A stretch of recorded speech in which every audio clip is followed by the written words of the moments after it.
하나님 말씀 사무엘하 21장 7절에서 14절까지의 말씀입니다. 사무엘하 21장 7절에서 14절입니다.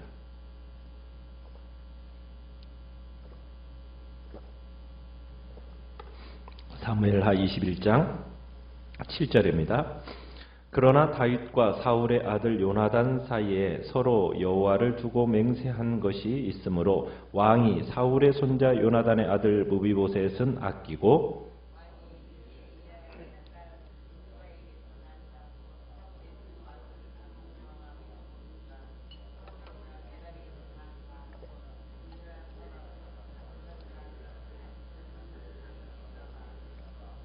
그들을 기브온 사람의 손에 넘기니 기브온 사람이 그들을 산 위에서 여호와 앞에 목매어 달매 그들 7사람이 동시에 죽으니 죽은 때는 곡식 베는 첫날 곧 보리를 베기 시작하는 때더라.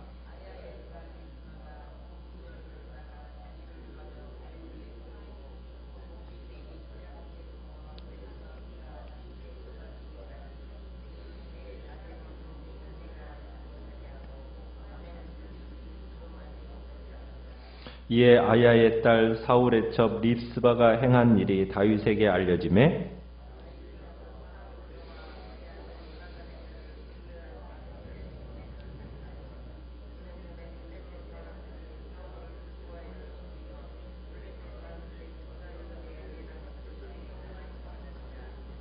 다윗이 그곳에서 사울의 뼈와 그의 아들 요나단의 뼈를 가지고 올라오매 사람들이 그 달려 죽은 자들의 뼈를 거두어다가 사울과 그의 아들 요나단의 뼈와 함께 베냐민 땅 셀라에서 그의 아버지 기스의 묘에 장사하되 모두 왕의 명령을 따라 행하니라. 그 후에야 하나님이 그 땅을 위한 기도를 들으시니라. 아멘.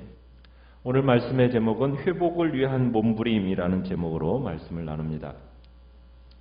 기브온 사람들은 자신들의 동포를 학살했고 또 멸하여서 이스라엘 영토 내에 머물지 못하게 하려고 모해한 사울의 자손 7사람을 청구를 했습니다. 그래서 그들이 여호와께서 택하신 그 사울의 고을 기브아에서 7명의 남자들을 여호와 앞에서 목매어 달겠다 이렇게 말했어요. 그러자 다윗 왕이 이제 즉시 그들에게 사울 왕가의 7사람의 목숨을 내주겠다라고 약속을 합니다. 그리고는 사울 집안의 이제 사람들 중에 누구를 내줄까 이제 고민한 끝에 명단이 발표가 됩니다. 다윗은 7절에 보면은 사울 왕가의 7남자를 고를 때 요나단과 맺은 자신의 언약 그것을 기억하고 그의 아들 무비보셋은 일단 제외를 시킵니다. 다윗이 요나단의 아들 무비보셋을 아낀 이유는 무엇이라고요? 요나단과의 언약입니다. 그 언약을 지키기 위함이었습니다. 우리가 지금 사무엘하 21장을 우리가 보는데 여기에서 일관된 주제가 하나가 흐르는데 그건 뭐냐면 언약이라는 겁니다. 언약. 지금 사울이 지금 이 이스라엘 땅이 왜 기근이 임하게 되었습니까? 이스라엘과 기브온 족속 간의 언약, 그 맺은 언약을 깨서 사울이 그것을 깨버리는 바람에 기근이라는 재난을 받게 된 거고, 그리고 오늘 7절에서는 이제 그 언약을 지키기 위해서 또한 무비보셋을 제위시키고 있다는 얘기입니다. 대신에 이제 다윗은 누구를 이제 선택하느냐?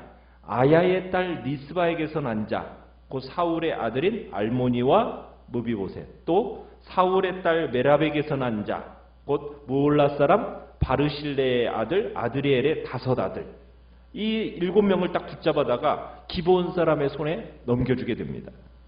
그러자 기브온 사람들이 어떻게 했어요? 그들을 한날에 동시에 산 위에서 여호와 앞에 목매달아 죽입니다. 여기서 여호와 앞에 목매달았다라고 이렇게 기록된 것은 이 사울 집안에 대한 이 기브온 사람의 보복이 하나님의 공의로운 심판의 성격을 지니고 있다라는 것을 밝히고 있는 겁니다. 그런데 이때가 9절에 보면 언제라고 얘기하고 있습니까? 곡식 빼는 첫날 곧 보리를 베기 시작한 때라고 얘기하고 있습니다. 그리고 기브온 사람들은 이 사울 자손들의 시체를 아마 전시용으로 몇 달 동안 그대로 두었던 것 같아요. 그리고 그 시체 누구도 손대지 못하도록 조치를 취했던 것 같습니다. 자, 이런 비극적인 상황 속에서 한편의 감동적인 일화가 탄생하게 됩니다. 그것은 다름 아닌 사울의 아내이자 두 아들을 내어준 이 아야의 딸 리스바가 집안을 대표해서 속죄제물이 된 이 사울 왕가의 남자들의 죽음에 대한 슬픔과 공경을 공공연하게 표현했다라는 겁니다. 한순간에 지금 두 아들을 잃어버리지 않았습니까? 이 리스바가. 그러면서 굵은 배를 가져다가 바위에 펴고 앉아서 곡식 베기를 시작할 때, 이때가 언제냐면 약 4월이라고 볼 수가 있습니다. 4월 달부터 시작해서 하늘에서 비가 시체에 쏟아지기까지, 이때는 우기가 시작될 때인데 이때는 약 10월로 보고 있습니다. 그러니까 몇 개월이나 되는 겁니까? 4월에서 10월까지 약 6개월이라는 그 긴 기간 동안, 이 여름 기간, 어떻게 보면 뙤약볕을 감수하면서 매장도 하지 않고 시체들을 여러 달 동안 지켰다라는 겁니다. 단지 죽은 자의 운명에 대한 어떤 슬픔을 토로하는 이상의 차원이었다라는 것을 우리가 볼 수 있겠죠. 죽은 남자들의 시신을 지키기 위해서 지금 리스바가 비상한 노력을 하고 있는 겁니다. 그것에 대해서 다윗 왕과 이스라엘 백성들에게 지금 명예를 회복시켜달라는 어떤 간청이었다라는 것을 우리가 보게 됩니다. 아니나 다를까 이 아야의 딸 리스바, 아야의 딸이자 이 사울의 첩이었던 리스바가 행한 일이 11절에 보면 다윗에게 알려지게 됩니다. 다윗은 이것에 대해서 큰 감동과 충격을 받았습니다. 고대 이스라엘 세계관에서는요, 시체가 장사되지 않고 야생동물의 먹거리가 되어버리잖아요. 가족의 묘에 장사되지 않는 것을 큰 저주로 여겼어요. 그러니까 고대 사회에서는 이 조상의 묘에 묻힌다, 이것을 명예회복의 의미가 있었다는 얘기입니다. 그러니까 열조의 묘실에 묻힌다라는 것은 죽은 자가 정상적으로 합당하게 매장되었다는 것을 의미하면서 구약적인 어떤 내세 공동체에 명예롭게 참여하게 되었다라는 것을 지금 의미하는 겁니다. 그러니까 고대 근동에서 가장 비참한 운명은 어떤 운명이라고요? 죽어서 열조의 묘실에 묻히지 않는 것. 이것이 가장 비참한 죽음으로 여겨졌다는 얘기입니다. 자, 그런데 지금 리스바가 지금 이 시체들을 어떻게 하고 있어요? 지금 이 짐승들, 야생동물들의 그 먹이로부터 지켜내고 있습니다. 지금 그리고 이 사울의 가족묘에 지금 아직 장사가 되지 못하고 있어요. 왜 이렇게 장사되지 못하고 있는 걸까? 그 중에 하나가 사울의 직계후손들이 지금 가문의 묘실에 장사될 수 없는 이유가 있었던 거예요. 그건 뭐냐? 사울과 요나단의 뼈를 아직 고향의 묘실에 예를 갖추어서 이장하지를 않았기 때문이라는 거예요. 그러면서 그 뒤에 보시면은 12절에 다윗이 무엇을 행해주고 있습니까? 사울의 뼈와 요나단의 뼈를 어디에서 가져다가? 길르앗 야베스 사람에게서 가져다가 이제 어디에다가 매장을 해주고 있습니까? 저희 뒤에 14절에 가보시면은 셀라라는 그 땅에서 그의 아버지 기스의 묘에 장사를 해줍니다. 지금 왜 사울과 요나단의 뼈가 지금 열조의 묘실에 아버지 기스의 묘에 장사되지 못했었습니까? 지금 사울과 요나단이 어떻게 죽었죠? 그 전에 블레셋 사람과의 전투에서 죽었어요. 그리고는 이 당시에 블레셋 사람들이 어떤 일을 저질렀습니까? 사울의 이 시체와 요나단의 시체를 이 성벽에다가 벳산거리에 매달아 뒀었어요. 그것을 길르앗 야베스 사람들이 임시로 수습해서 어느 곳에다 매장해 둔 겁니다. 왜 근데 길르앗 야베스 사람들은 이 사울과 무슨 관련이 있기에 자신들의 목숨을 담보로 하면서까지 사울을 이렇게 장사해 주었었어요? 그것은 길르앗 야베스 사람들이 사울로부터 은혜를 받은 게 있었기 때문이죠. 그래서 사울과 요나단의 그 시체를, 성벽에 전시되어져 있는 그 시체를 밤에 몰래 가져다가 불에 태운 후에 장사를 지내주었던 겁니다. 다윗은 이제 약속의 땅으로 돌아온 이 사울과 요나단의 뼈와, 그리고 이번에 13절에 보면 이번에 달려 죽은 사람들의 뼈를 거두어다가 이제 베냐민 땅 셀라에서 지금 사울의 아버지 기스의 묘에 합장을 해주고 있습니다. 그러면서 뭘 인정해 주는 거냐?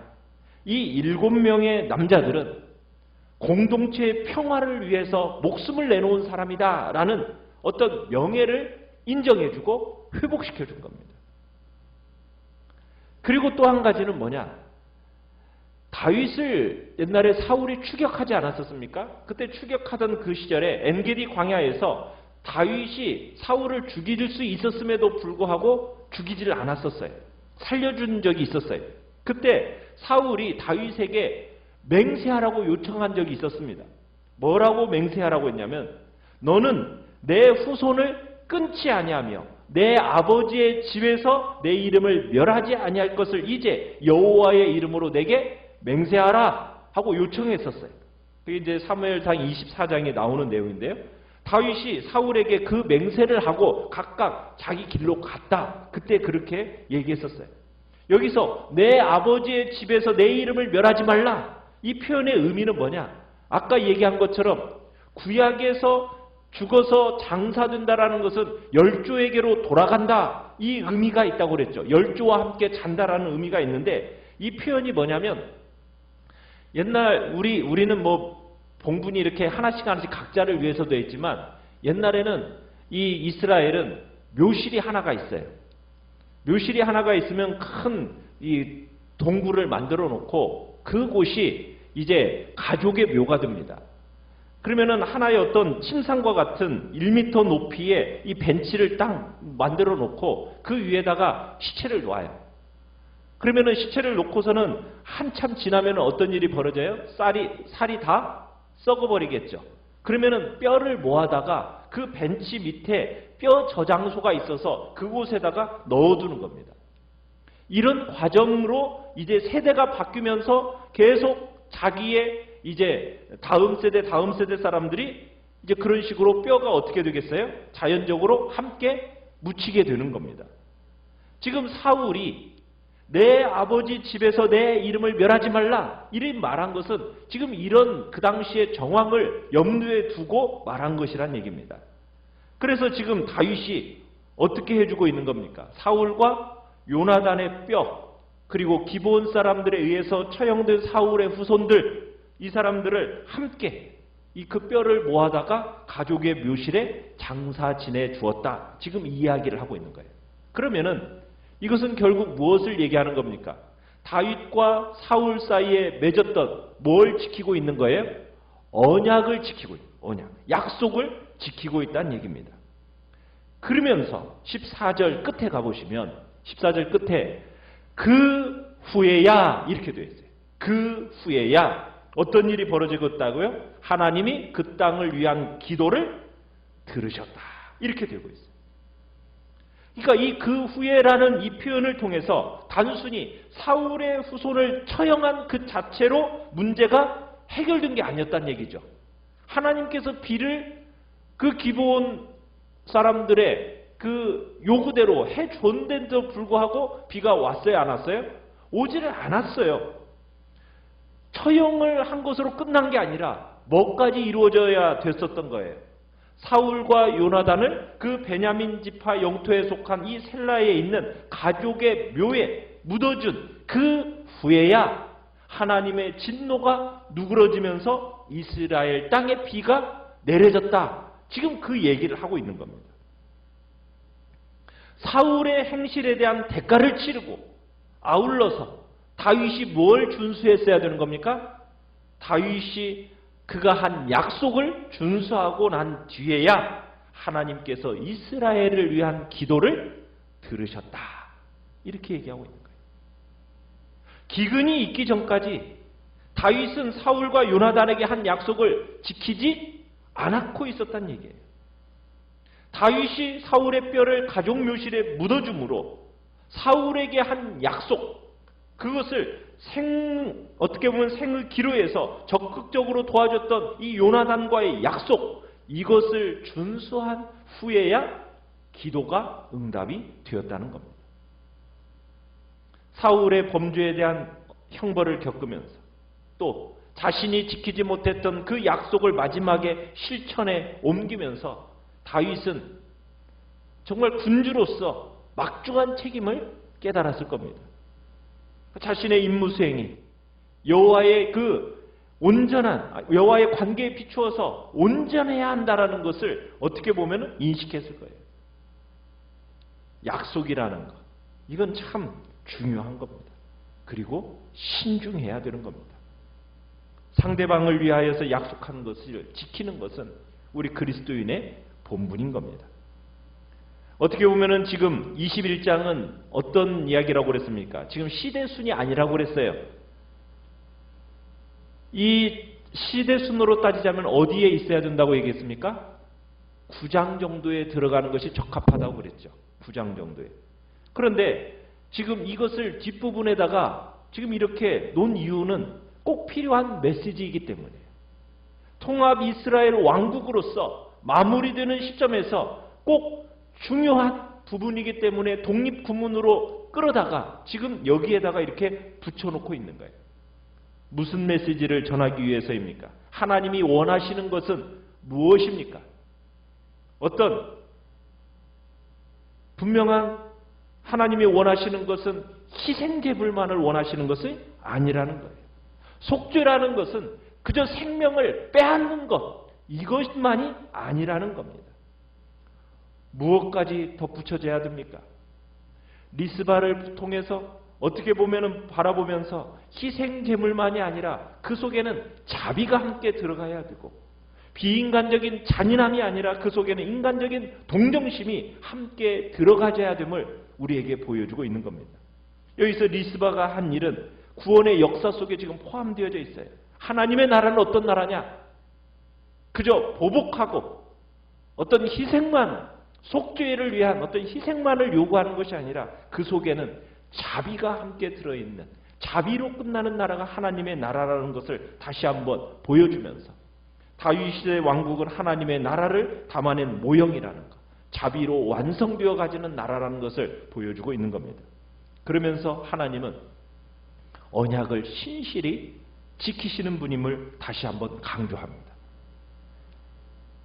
여기서 중요하게 일관되고 있는 지금 언어가 뭐라고요?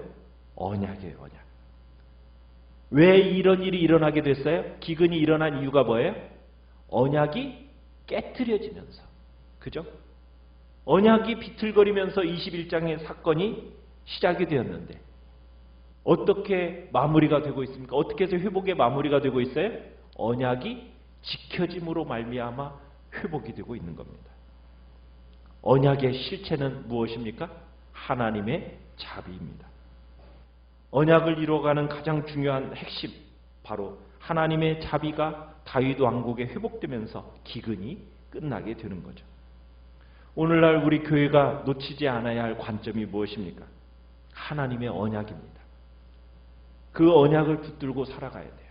그 약속을 붙들고 살아가며 그럼 그 우리의 약속을 또한 지켜내는 것입니다. 그 언약의 중요한 핵심은 뭡니까? 공의만이 아니라 공의와 함께 뭐가 그 언약 속에 들어있어요? 자비와 사랑과 긍휼이 함께 들어있는 그 말씀이 하나님의 언약이라는 것. 그래서 주의 교회는 온전한 자비가 실현이 될 때 진정으로 완성된다라는 것을 우리에게 보여주고 있는 것입니다. 오늘 주의 은혜 안에서 주님께서 우리에게 주신 약속을 붙들고 또 우리는 주님 앞에서 약속한 바들을 지켜나가며 그 약속의 핵심이 되는 자비와 긍휼이 우리 교회 안에서 우리의 삶 안에서 나타나기를 또한 주님 앞에 기도하며 나가시길 바랍니다.